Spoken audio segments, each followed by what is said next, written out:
이분들의 이야기, 저분들의 이야기, 많은 분들의 글들을 읽어보면서 나름대로 여러분들하고 나눌 수 있는 그런 잠언의 해석 기반을 닦았다라고 생각이 됩니다. 그래서 같이 한번 나누고자 합니다. 역시 본문은 성경을 보면서 우리가 되기 때문에 오늘은 성경 봉독은 약하겠습니다. 잠언을 읽으면 명심보감이나 논어맹자와 같은 그런 느낌만 받았어요. 1장부터 9장까지는 그래도 하나님 여호와 지혜 이런 단어가 나오니까 그런 대로 괜찮았는데 그 외에는 이걸 어떤 식으로 해석을 해야 옳은 해석일까 정말 갈등을 한 성경 구절입니다. 그래서 아마 제가 설교를 많이 안 한 것 중에 하나입니다. 안 한 게 아니라 못했죠. 잘못 말하면 세상의 윤리를 이야기하고 끝나버릴 테니까. 그래서 우리 예수인교회 목사님이 내가 지금부터 잠언을 시작해서 31장까지 다 할 거다 하길래 기도를 많이 했는데 그분도 3장까지는 가고 더 이상 못 나가더라고요. 이게 생각보다 그 복음으로서 해석하기가 좀 어렵습니다. 그래서 생각한 것이 어쨌든 이것을 십계명하고 연결시켜 보면 어떨까 이제 그런 생각을 했는데 거기서 첫 번째 이제 하나의 뭐랄까요 해석할 수 있는 그런 이제 실마리를 찾았습니다. 십계명을 보면 그 도표에 나와 있는 대로 십계명 서문이 있습니다. 나는 너를 애굽 땅 종되었던 집에서 인도하여 낸 너의 하나님 여호와로라. 그렇게 아주 사랑의 말씀이 있고 난 다음에 1계명부터 4계명, 5계명부터 10계명으로 나눠집니다. 그런데 1계명부터 4계명은 하나님께 어떻게 할 것인가를 이야기하지만 실제로는 하나님이 누구신가에 대한 초점이 맞춰 있고 그 하나님이 너희들의 삶에 어떻게 나타나야 된다, 발현되어야 한다고 이야기한 것이 5계명부터 10계명까지입니다. 그래서 5계명부터 10계명까지는 실질적으로는 성부, 성자, 성령 하나님께 드리는 예배에 관한 게는 거의 없습니다. 그 대신에 너희들이 어떻게 살아라, 사람과의 관계 혹은 자연과의 관계를 설명한 것이 이제 규례로, 율례로 이렇게 해석을 합니다. 그 율례와 균례대로 살면은 우리의 삶이 세상 사람들의 삶하고 다르기 때문에 빛을 발할 거다. 그 빛을 보고 믿지 않는 자들이 하나님은 최소한 살아 계신다는 걸 믿게 될 거고 그리고 다시 교회로 들어오게 될 것이다. 이제 그런 내용입니다. 근데 잠언서도 가만히 보면 밑에 다시 그림을 그려놨습니다만 하나님의 헤세드가 밑바탕에 깔려 있습니다. 헤세드란 말을 참 번역을 우리나라는 말로 30몇 가지로 번역이 되어 있어요. 공의, 사랑, 인애, 긍휼, 자비 뭐 정말 많은 어떤 그 상황에 따라 해석을 하기 때문에 그냥 헤세드라고 기억하는 게 좋을 것 같아요. 저번 시간에도 한번 했습니다만 다시 한번 해볼까요? 헤세드. 예, 이건 사랑도 아니에요. 사랑에다가 공의에다가 긍휼에다가 자비에다가 인애에다가 뭐냐 굉장히 많아요. 근데 성경은 주로 인애라고 번역이 많이 되어 있습니다. 이 공의, 하나님의 사랑, 이 헤세드를 바탕으로 해서 하나님의 속성 중에 지혜나 지식이나 명철을 강조한 것이 잠언서입니다. 그러니까 이 헤세드가 없이 지혜와 지식과 명철을 이야기하면 세상에 그냥 잠언이에요. 세상에 좋은 이야기들이라는 거죠. 그런데 이것이 그냥 또 쓸 수가 없어요. 하나님의 하나님의 지혜, 지식, 명철이 그냥 사용되는 게 아니고 하나님을 경외할 때만 이 효력을 발휘해요. 그런데 이 경외한다는 말이 이게 영어로는 fear, 두려움이라고 되어 있어요. 그래서 항상 이걸 볼 때마다 왜 우리가 영어로 한국 사람들은 노인들을 경외한다, 존경한다. respect라는 말을 쓰는데요. respect, 우러러본다, 대접한다 이런 뜻인데 왜 우러러본다, 대접한다, 섬긴다, 왜 그런 뜻으로 안 하고 왜 경외라고 번역했을까? 아니, 본문 자체가, 그 히브리어 자체가 이게 두려움이에요. 그걸 경외로 번역을 했습니다. 우리나라 말은. 그럼 이 경외란 말이 무엇일까?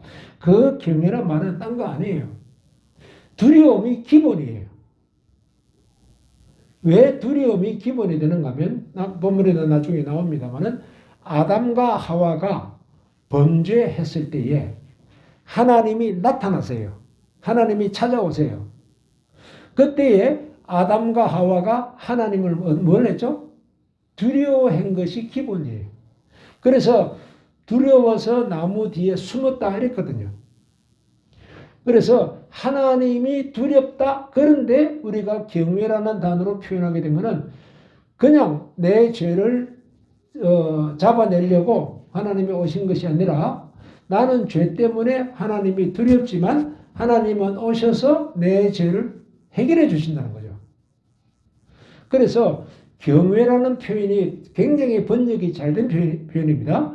근데 이 본래 경외한다는 뜻은 나의 약점, 나의 죄를 하나님이 보시고 나에게 다가오시기 때문에 나는 두렵지만 그러나 하나님의 헤세드가 하나님의 공의와 사랑과 긍휼과 자비와 인애가 나를 회복시켜 주기 때문에 그래서 정말로 두려우면서도 너무 좋다는 거예요. 그런 의미가 경외라는 단어입니다.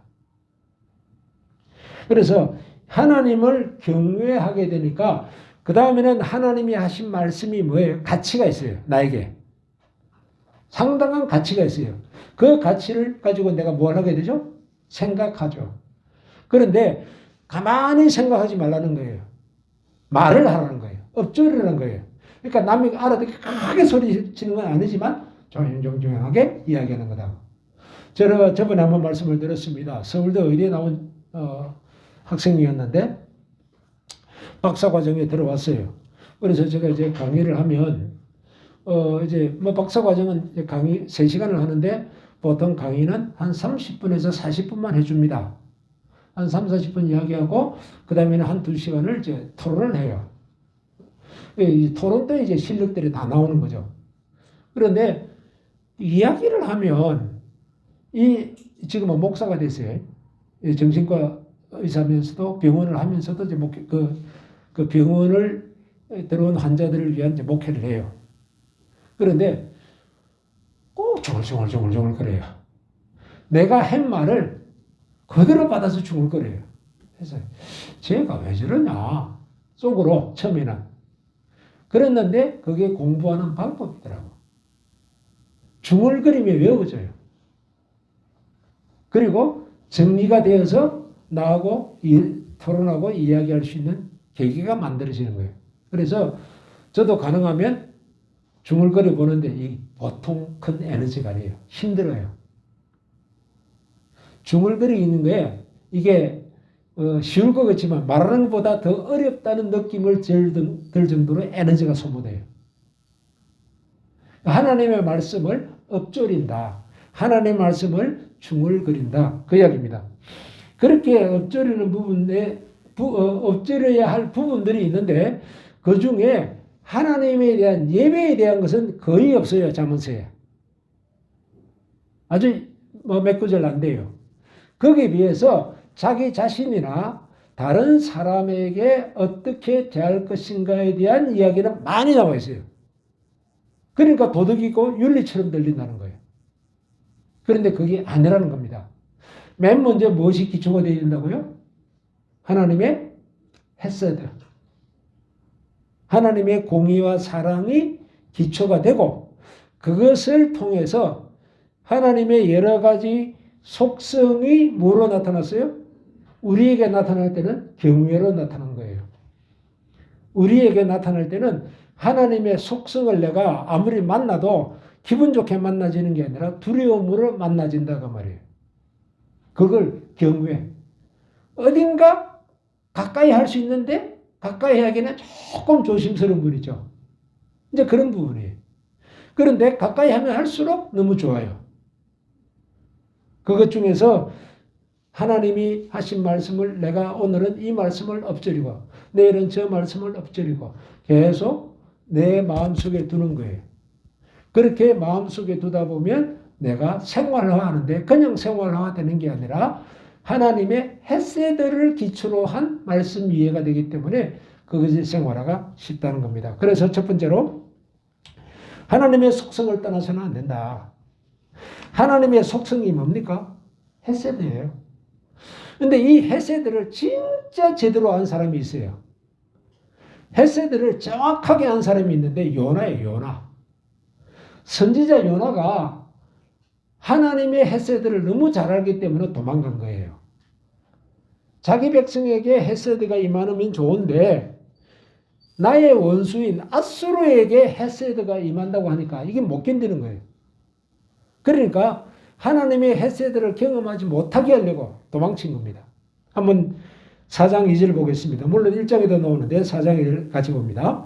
주께서는 은혜로우시며 자비로우시며 노하기를 더디하시며 헤세드가 크시사 뜻을 돌이켜 재앙을 내리지 아니하시는 하나님이신 줄을 내가 알았음이니이다. 실제로 알았어요. 그래서 1장에서도 하나님 뻔합니다.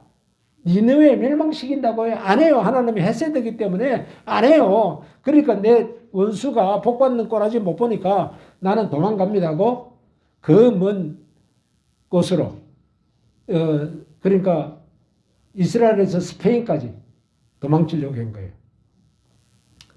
하나님을 경외한다는 것, 이것은 두려워한다는 것이 기본적인 그 단어의 기초로 가져 있어요. 우리는 죄인이기 때문에 하나님 앞에 다가가는 것 자체가 두려움으로 다가갈 수밖에 없다는 겁니다. 그래서 하나님께서 나에게 내가 만나면 내 죄가 드러나기 때문에 막 두려운데 실제로 가보면 그 죄를 용서해 주시고 너 앞으로 이렇게 살면 좋겠다라고 이야기한다는 거예요. 우리가 잘 아는 소설 중에 장발장이라는 거 있죠. 그 레미제라블 그렇게 이야기했는데 그 틀려요. 레미제라블입니다. 레라는 말은 그것, 미저러블 아주 참혹한 것. 그러니까 참혹한 그것 그런 의미예요. 그래서 레미제라블 하는 것도 틀릴 거예요. 레미제라블 아니면 그냥 장발장하는 게 낫습니다. 자 여기 보면 두려워한다. 그게 그 죄수가 신부를 만나면 이제 죽었구나 하는 두려움이 있는데 신부가 도로 가져가라. 이 금잔도 내가 준 입에 이것도 안 가져갔냐. 그러고 줘버린다고요. 두려움에서 만났는데 어떻게 돼요? 아주 평온해지는 거예요. 그것이 경외라는 단어입니다. 끝까지 두려움만 남으면 경외가 아니에요. 하나님의 구원의 베푸심이 분명히 있다. 그러므로 좋은 말로 해석하지 말라. 이 좋은 말이 아니라 하나님의 우리에게 주시는 은혜의 말씀인데 우리가 하나님의 존재에 대해서 정확하게 알기 때문에 저절로 두려워해지는 것이라는 걸 알 수 있습니다. 그 다음 페이지 보겠습니다. 그래서 이 헤세드를 요나는 즐기고 있었던 사람입니다. 그런데 이 헤세드가 자기의 원수 아수르에게 가는 게 그게 너무 싫었던 거예요. 하나님의 헤세드가 원수에게까지 준다? 너무 싫어서 니느웨로 도망가려고 한 거거든요. 그러니까 헤세드를 정확하게 아는 사람이었어요. 하나님을 만나면 두렵긴 두려워요. 그런데 이상하게 좋아요. 그것이 하나님이 가지신 권위예요. 자, 이 헤세드를 마음판의 세계라고 합니다. 잠언 4장 1절부터 4절 같이 보겠습니다. 아들들아 아비의 훈계를 들으며 명철을 얻기에 주의하라. 나도 내 아버지에게 아들이었으며 유약한 외아들이었노라. 아버지가 내게 가르쳐 이르기를 내 말을 내 마음에 두라. 내 명령을 지키라. 그리하면 살리라.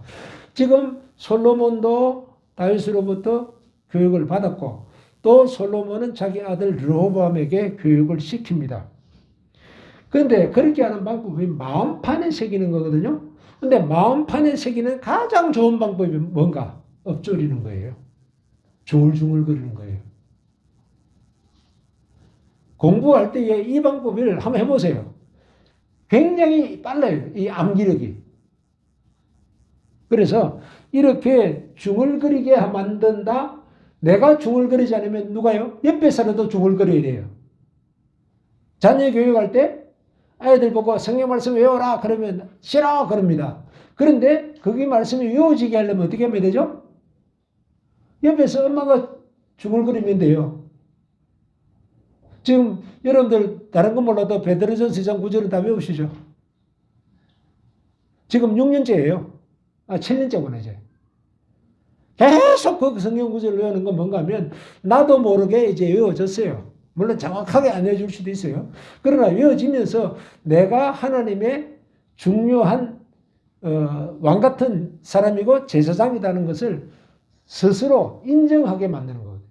하나님이 그렇게 했는데 처음에는 부정이 되죠. 그렇게 강조된 건 못 들었는데 지금 김성환이라는 사람이 오더니 처음부터 계속 그 이야기한다.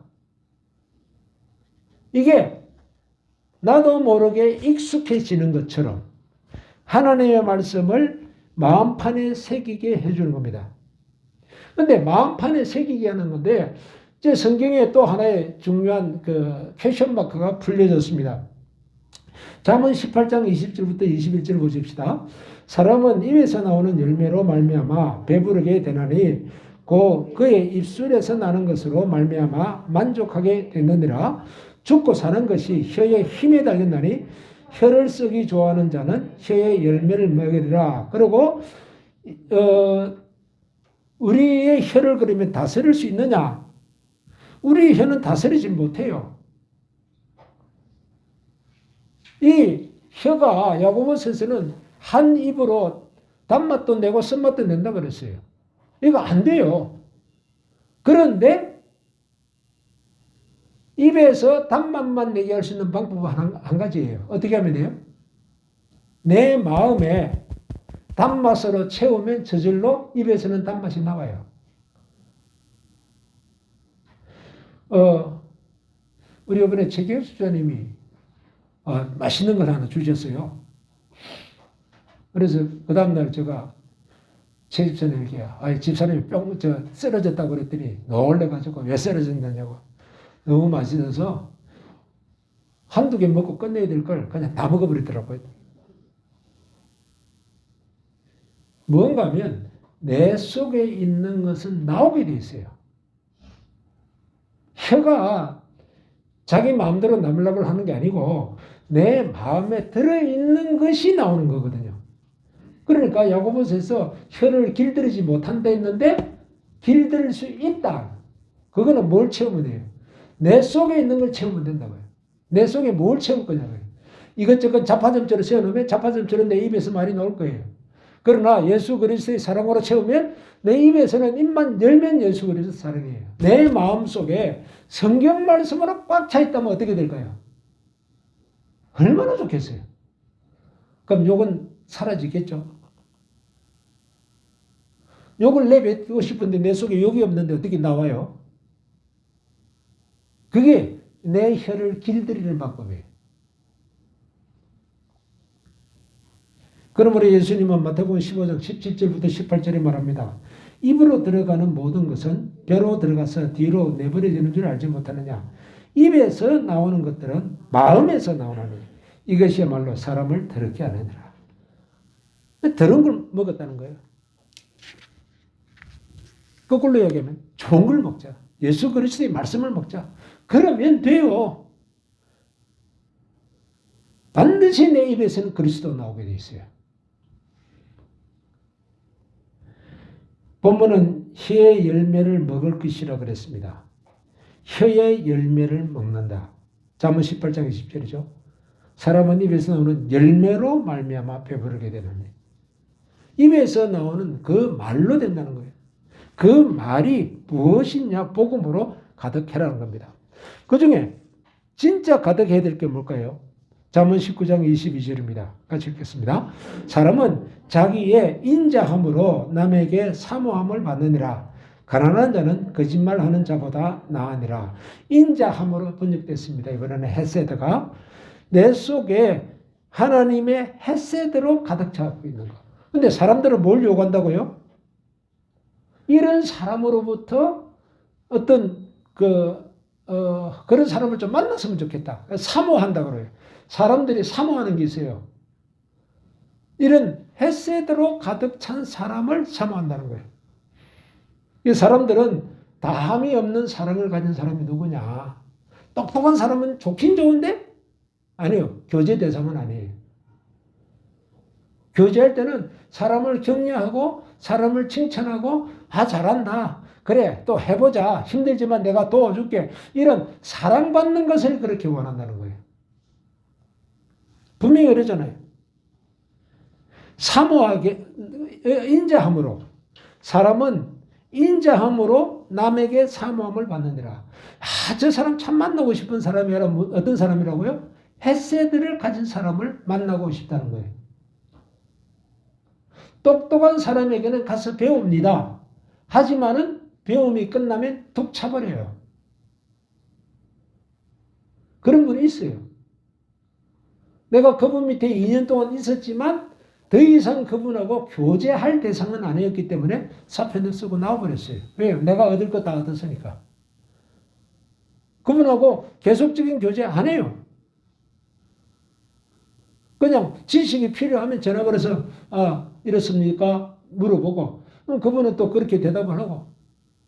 그러나 사랑의 교제는 절대로 안 됐어요. 되지는 않아요. 다른 말로 말해서 사람들은 헤세드를 가진 사람을 찾는다 그 말입니다. 이거는 헤세드란 말은 그냥 사랑 안 내라 그랬죠? 긍휼 안 내라 그랬죠? 인자 안 내라 그랬죠? 헤세드는 뭘 기초한다고요?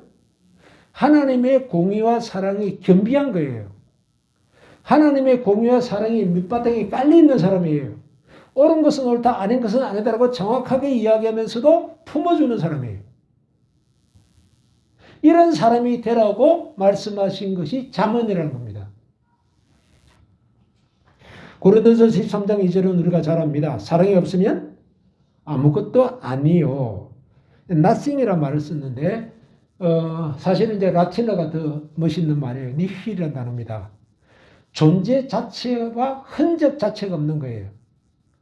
없다는 것이 아니라 있다가 없는 게 아니고 존재나 흔적 자체, 완전한 부재, 그 의미입니다. We are nothing이라는 말은, 우리는 아무것도 아니에요 라는 말은 너가 있었던지도 기억할 사람 하나도 없다는 거예요. 뭐가 없으면요? 헤세드가 없으면. 하나님의 헤세드로 우리가 가득 채워야 한다는 걸 말하고 있습니다. 이 헤세드를 통한 행동이 잠언서에만 약 50종류가 나와 있습니다. 그 50가지를 우리가 야 이렇게 해라고 말하기 전에 밑바닥에 헤세드가 깔렸으면 그 말은 성경적이고 그 말에 헤세드가 없으면 뭐예요? 세상 말이에요. 왜? 세상 말하고 똑같으니까. 게으르지 말라고 그러게. 좀 더 자자, 좀 더 눕자 하면 도둑이 가난에 도둑같이 만다고 그랬는데 그게 뭐예요? 세상 말하고 뭐 똑같잖아요. 그 공자 말에 무가부령 매량제 나라 서중자의 천중록을 너 뭐 좋은 땅 좋은 밭 살려고 하지 마라. 너가 공부하면 된다. 그 말이거든요. 그런데 그것 말하고 공자 말하고 성경하고 뭐가 그 어떤 겉으로 나타나는 게 똑같아요. 그런데 공자 말씀 속에는 밑에 헤세드가 없다는 거예요. 잠언을 읽을 때에 이 부분을 반드시 따져서 읽으면 묵상하면 정말로 귀한 말씀이 될 것이다. 그것이 나타난 것이 사실 잠언서에 나타난 상당 부분이 팔복과 그 산상수훈에 나타나요. 마태복음 5장, 6장, 7장의 상당 부분이 이 말씀이에요. 그런데 산상수훈은 귀한 말씀인데 잠언서는 왜 잘 안 들으냐? 그 이유는 헤세드를 이게 표방하는 것이 약해서 그래요. 근데 잠언은 헤세드가 밑에 깔려야 돼요. 그렇다면 이제 우리 모습을 살펴봅시다. 내가 내 입에서 뱉은 말들을 조사해 보자는 거죠. 내가 내 입에서 내뱉은 말들을 보면 거기에 헤세드는 있었느냐 없었느냐. 없었다면 뭐로 나설까요? 쓸데없는 욕이나 아니면 남을 저주하는 말이나 비방하는 말이 나갔어요. 그런데 헤세드가 있었더라면 그 말이 나가지질 않아요. 내 말을 분석해 보는 거예요. 나에게 진짜 헤세드가 있어야 된다는 거예요. 이거 없는 자는 어떻게 해요? 하나님께 간구하면 되죠. 두 번째로 하나님을 경외함이 있는가? 경외란 말을 설명했습니다. 두려움이라고 이야기했습니다. 그 두려움의 가장 근본은 뭐예요? 죄에 있었죠.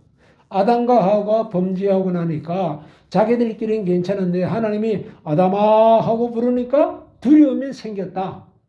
그래서 나무 뒤에 숨었는데 하나님이 찾아줘서 왜 그것도 안 먹었냐?